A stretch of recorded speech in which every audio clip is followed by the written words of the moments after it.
پہلی بات، مسلم اور غیر مسلم دونوں کی خبروں کی زیارت ہو سکتی ہے، اس لیے کہ آپ نے کیا کہا، میں نے اپنے والدین کی خبر کی۔ اب اس معاملے میں لوگوں کو بڑا وہ ہوتا ہے کہ کیا آپ صلی اللہ علیہ وسلم کے والدین بھی غیر مسلم تھے؟ تو یاد رکھیے یہ بات بڑی سخت ہے، لیکن ہاں اس کی حقیقت یہی ہے۔ نگاہ عشق و مستی میں وہی اول وہی آخر، نگاہ عشق و مستی میں وہی اول وہی آخر، وہی قرآن وہی فرقان وہی یاسین وہی طٰہٰ۔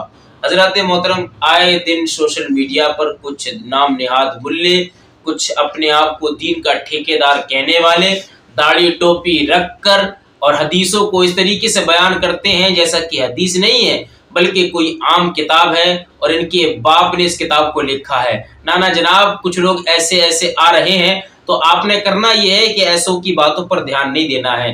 ابھی ایک ملا ایک داڑھی ٹوپی رکھ کر معاذ اللہ وہ یہ کہہ رہا ہے کہ سختی کے ساتھ اور بڑے سختی کے ساتھ غمگین لہجے میں یہ بات کہنا پڑتی ہے کہ معاذ اللہ ثم معاذ اللہ والدین مصطفیٰ کافر تھے۔ اللہ اکبر اللہ اکبر۔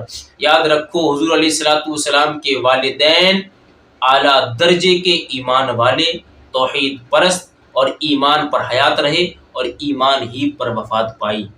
اگر ہم سلسلہ نبوت کو کھولیں نا جناب، حضرت آدم سے لے کر حضور علیہ السلام تک، تو کسی بھی نبی کے نہ ماں کافر تھی نہ والد کافر تھے۔ تمام نبیوں کے والد اور والدین اور باپ سب مومن گزرے ہیں۔ تو جو حبیب کبریا ہے، جو وجہ تخلیق کائنات ہے، جو فخر موجودات ہے، اس کے والدین کے بارے میں بندہ کیسے گمان کر سکتا ہے کہ معاذ اللہ ثم معاذ اللہ والدین مصطفیٰ کافر تھے؟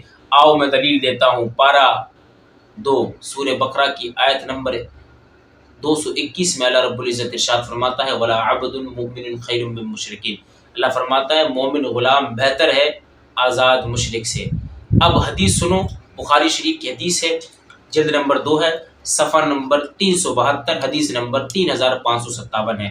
نبی کریم صلی اللہ تعالیٰ علیہ وآلہ وسلم ارشاد فرماتے ہیں کہ اللہ رب العزت نے مجھے نسل انسانی کے بہترین زمانے میں مبعوث فرمایا، اور یہ زمانہ گزرتا رہا یہاں تک کہ وہ زمانہ آ گیا جس زمانے میں میں موجود ہوں۔ اور ایک حدیث مسلم شریف کی حدیث ہے، نبی کریم صلی اللہ علیہ وسلم یہ بھی ارشاد فرماتے ہیں، نبی فرماتے ہیں کہ اللہ نے مخلوق کو کئی قسموں میں تقسیم فرمایا، سب سے بہترین قسم میں مجھے پیدا فرمایا۔ پھر کئی گھروں میں تقسیم فرمایا، سب سے بہترین گھر میں مجھے پیدا فرمایا۔ پھر نبی کریم صلی اللہ علیہ وسلم نے ارشاد فرمایا کہ اللہ نے مخلوق کو کئی قبیلوں میں پیدا فرمایا، سب سے بہترین قبیلے میں مجھے پیدا فرمایا۔ اب قرآن کو رکھو، حدیث کو رکھو اور اس کا مطلب نکالو۔ اب ہمیں پتہ کیا چلتا ہے کہ اللہ فرماتا ہے مومن غلام بہتر ہے آزاد مشرک سے۔ تو اللہ رب العزت نے نبی کریم صلی اللہ علیہ وسلم کو ہر لحاظ سے بہتر پیدا فرمایا ہے۔ نسب کے لحاظ سے بھی اللہ رب العزت نے نبی کو اعلیٰ پیدا کیا، اولاد کے حساب سے بھی اللہ نے نبی کو بہتر بنایا۔ اسی طریقے سے قبیلے کے اعتبار سے، گھر کے اعتبار سے، والدین کے اعتبار سے بھی اللہ رب العزت نے نبی کریم صلی اللہ تعالیٰ علیہ وآلہ وسلم کو بہتر ہی پیدا فرمایا ہے۔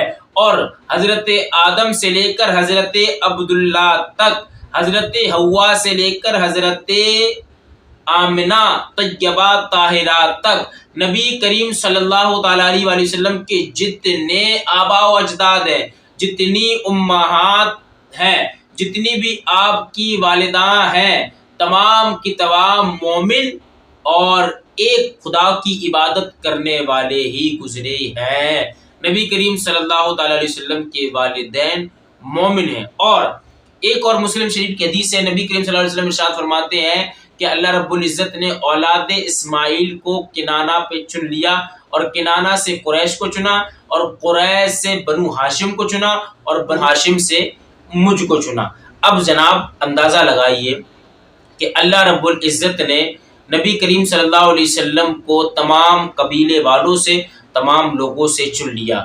تو والدین مصطفیٰ کے بارے میں جو لوگ یہ کہتے ہیں کہ معاذ اللہ والدین مصطفیٰ کافر ہیں ثم معاذ اللہ، تو یاد رکھو یہ والدین مصطفیٰ کو چننے والی ذات کوئی نہیں ہے، وہ ذات خدائے تعالیٰ کی ذات ہے، وہ رب کائنات کی ذات ہے۔